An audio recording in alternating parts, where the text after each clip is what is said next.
The Duval Rundown, driven by Jacksonville Chrysler Jeep Dodge Ram Westside, home of the lifetime warranty. Welcome to another edition of Duval Rundown. I'm Hayes Carline. Please be joined today with Rick Ballou, as we do on every Friday. Rick, getting ready to hop on a plane and go see some Jaguars football up in Cincinnati. How are you doing this morning? I'm doing great. I'm looking forward to it. It's another phenomenal weekend, both tomorrow in college, and then, certainly the Jaguars going to a tough place to play football. And I know you're aware of this, Hayes, but if you didn't know better, you would think that Cincinnati lost by both looking at the recap and the box score, and then just listening to the tone coming out of there. I mean, they're like a wounded animal. They won the football game, but they're acting as if they lost that game. Yeah, and they easily could have. I mean, Cleveland misses a short field goal, under 40 yards, and they miss an extra point, and you lose by one. That's a pretty tough feeling. Now, if you're Cincinnati, to your point, you feel very fortunate to have gotten out of there with a win, considering the struggles that they had offensively, particularly late in that game, minus 18 yards in the fourth quarter. Before we start breaking Cincinnati down, I do want to get a thought from you. We haven't talked since the Jaguars beat Carolina. We're not going to spend a ton of time on, recapping that game, but I always think it's interesting. Like, the further you get removed from a game, some things kind of fade away and some things, really take hold in terms of things that resonated from you in the game. And Rick, now that we're several days removed, what was the real thing that stuck with you from the Jaguars win over the Panthers? Well, first of all, they were a better team. And to me, that was obvious. And they were physical, and they showed a lot of speed, things that we talked a lot about, during the offseason. For me, the one thing that sticks out is got to be the offensive line. I mean, they did not allow a sack in this game. They only allowed 5 overall pressures in this game. They ran the football for 200 yards. Even if you take away the 71-yarder by ETN, which, by the way, you're not allowed to take it away, but even if you were, he still averaged over 4.5 yards a carry. So to me, that was the best part of this day. We know the moment that Liam Cohen got here, he stressed the offensive line and the importance of that offensive line. And it's a long season, and that line's going to be tested week after week. But to me, that's the biggest box that they checked. It looked like an improved offensive line. And if you can have a balanced attack and run the football, then I expect better things out of the passing offense with Trevor Lawrence and the wide receivers, which frankly wasn't great. It wasn't anywhere near great on Sunday, but certainly you do hope that side of the football and that aspect is going to improve.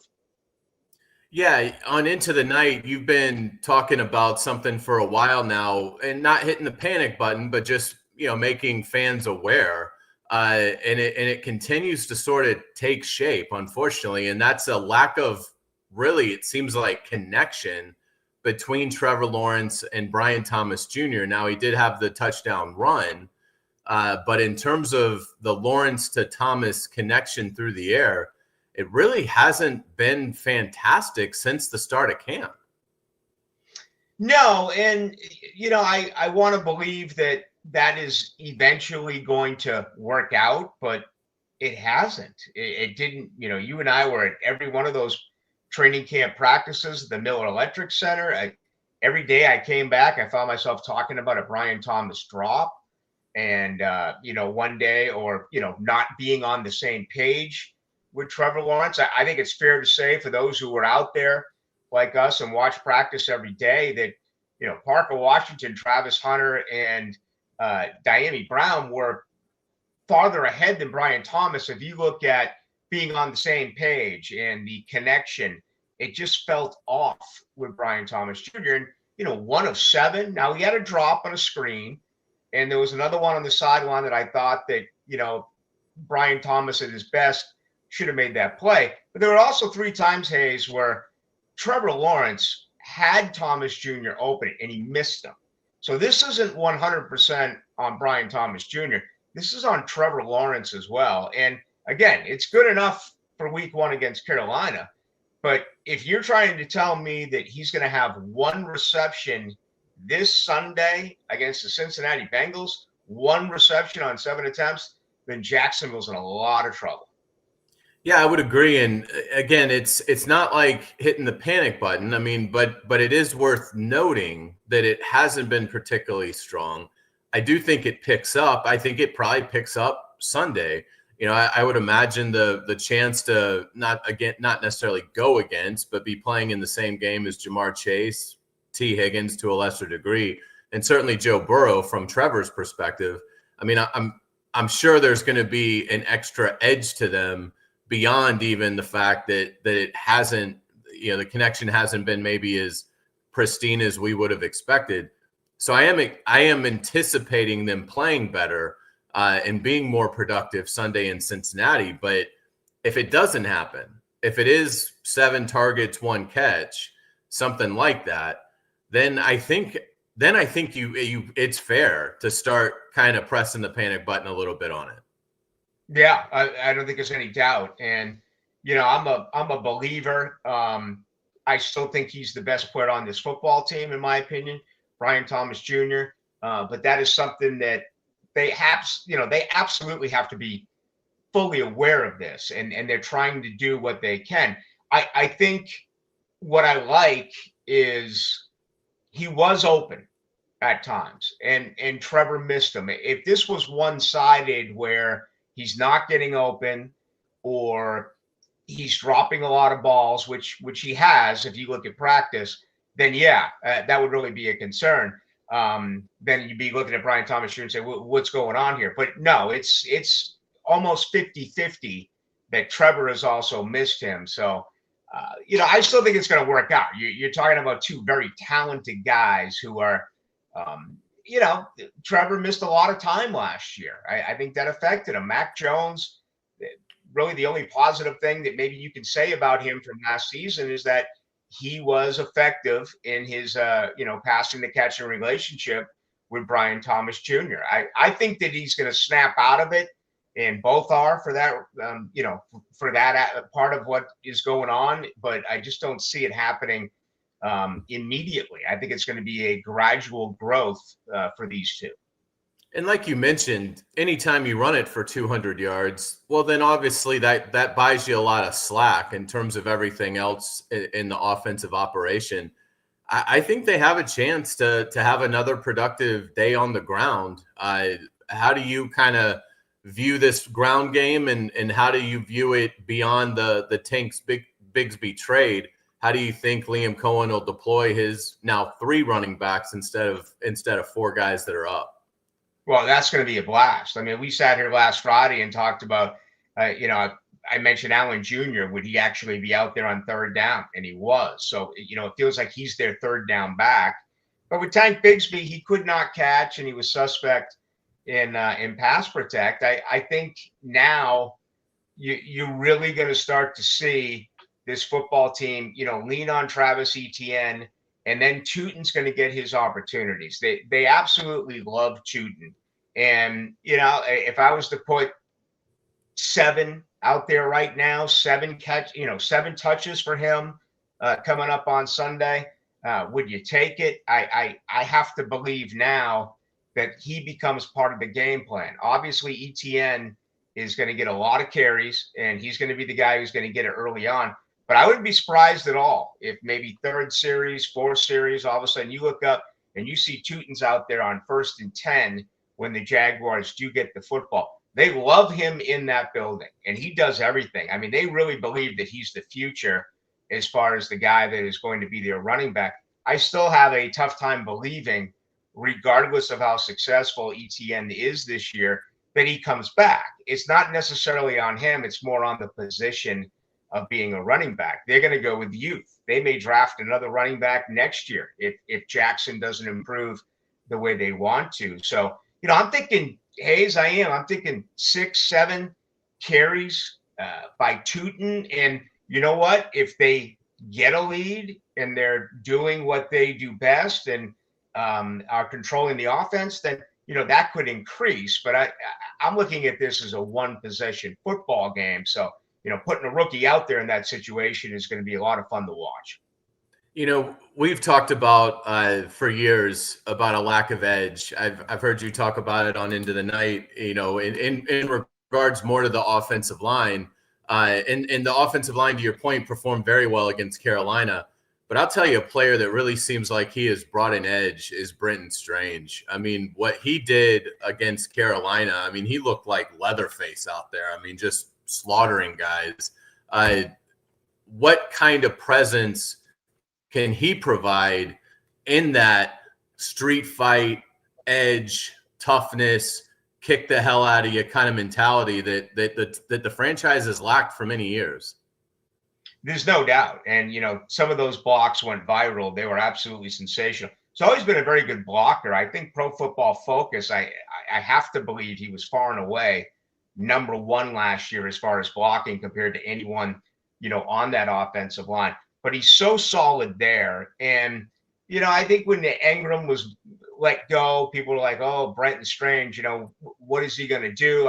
They know that he was a high draft pick a couple of years ago, but now he gets this opportunity. He's had a really good camp, catches everything that gets thrown his way, but he is a true dual tight end. He's a very good blocking tight end. And, we saw it. There are times they went double tight. It was the second most formation offensively that Liam Cohen ran on Sunday, even three tights at times when they brought Ed Oga in and, played man football, particularly on that 4th and 1.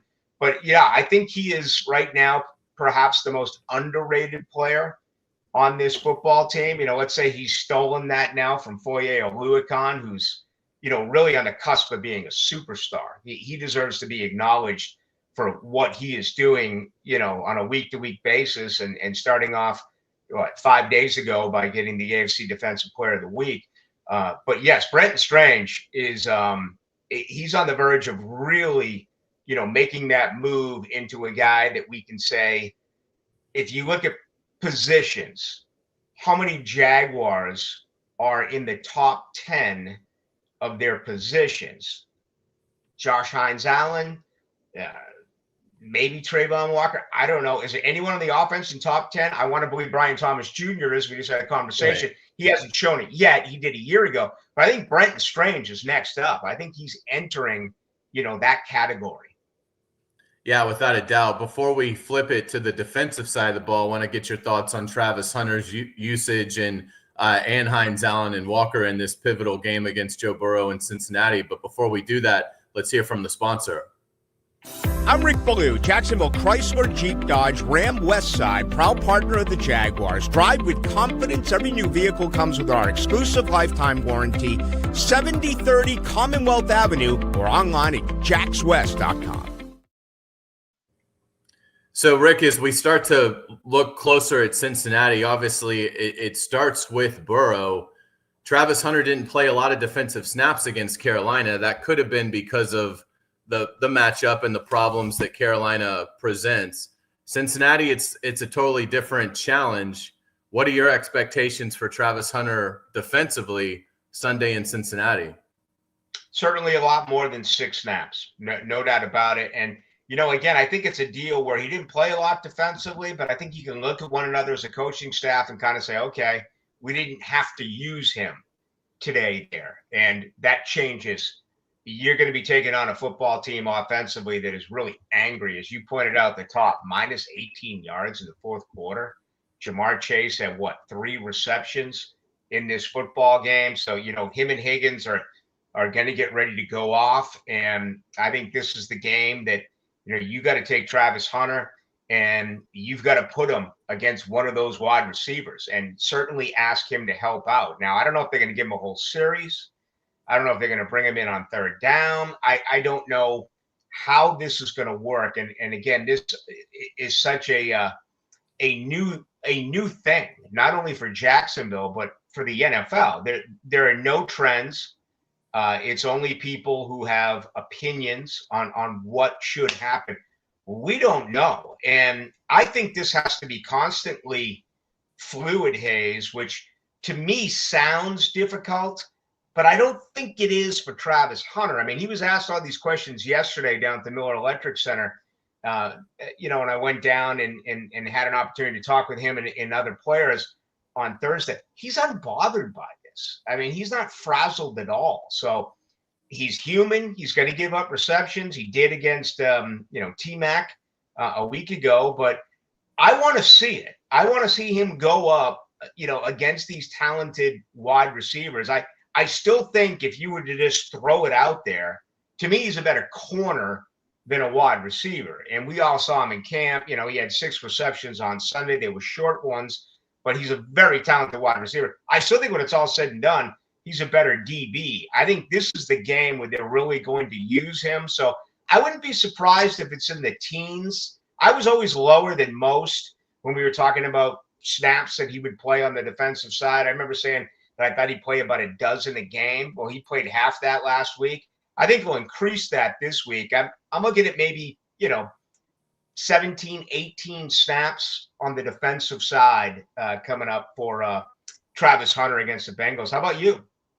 Yeah, I would imagine so. And I'm curious to see, it would feel like he's a better fit on Chase than Higgins. Higgins' physicality a little bit more than Jamar Chase obviously can do it all, but with T. Higgins, you've got the catch radius and just the size that Jamar Chase doesn't have. So I'm really eager to see that, because I think Travis Hunter has played 6 defensive snaps, and Jamar Chase is probably going to be a Hall of Famer. So, this, but what my point to this is not that he's going to shut him down or anything like that, but I think I'd feel better with Tyson Campbell on Higgins.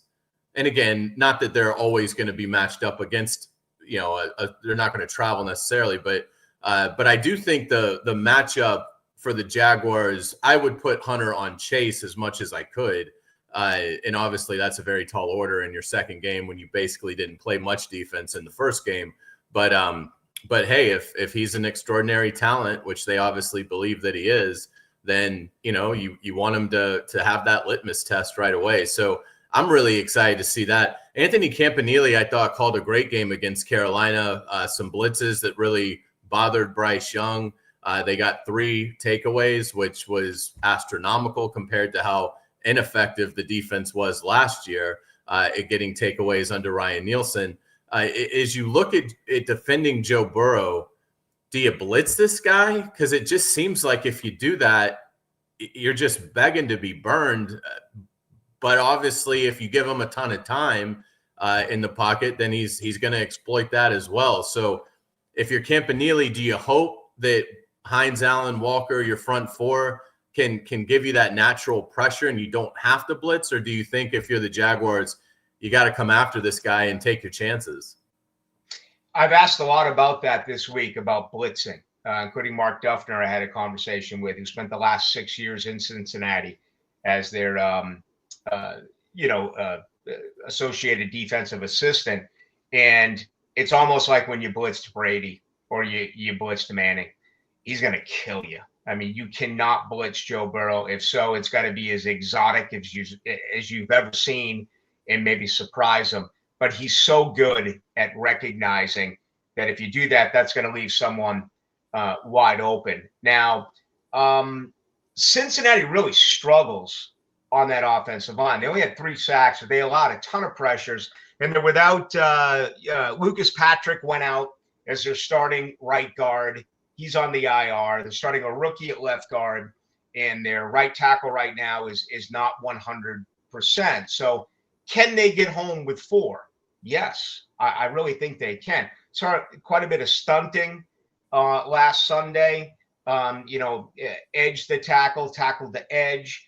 And, I thought that worked with some success. I thought Anthony Campanile made a really good point yesterday talking about, kind of refreshing us about how the sack statistic means so much, but it's more about just making the quarterback uncomfortable, trying to rattle the quarterback. Can you get him to take away what he does best? Maybe it's his premier option downfield. And because you're creating some pressure, he no longer can do that. And he may have to go to the dump down valve.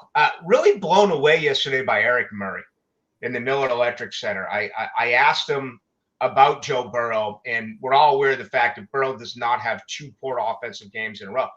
His film study, he was quick to mention that it just wasn't Myles Garrett. He said that defensive line in Cleveland, they were all able to get in on Joe Burrow and pass rush Joe Burrow.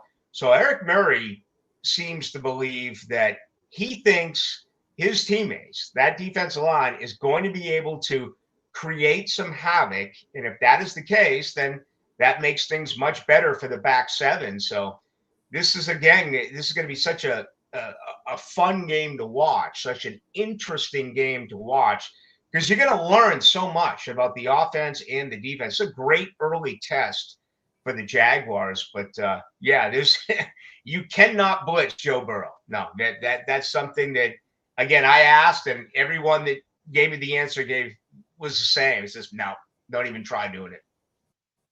I agree. I'm very interested in seeing the plan that Campanile comes up with, but I know defensive coordinators a lot of times will get ridiculed if they're not super aggressive. But again, in this game, I wouldn't be. I'd make them drive the field and play that game, and I would not try to fool Joe Burrow if I was the Jaguars. But it'll be really interesting to see. Rick, we'll get you out on this. Give us a pick. How do you think this game's going to go for the Jaguars? Do they come home 2-0? No, they don't. And I think Jacksonville will play maybe a better game than they did a week ago. I realize that lifetime Joe Burrow's 2-9 in his first 2 weeks. He's 0-5 in week 2. I just can't see him going 0-6.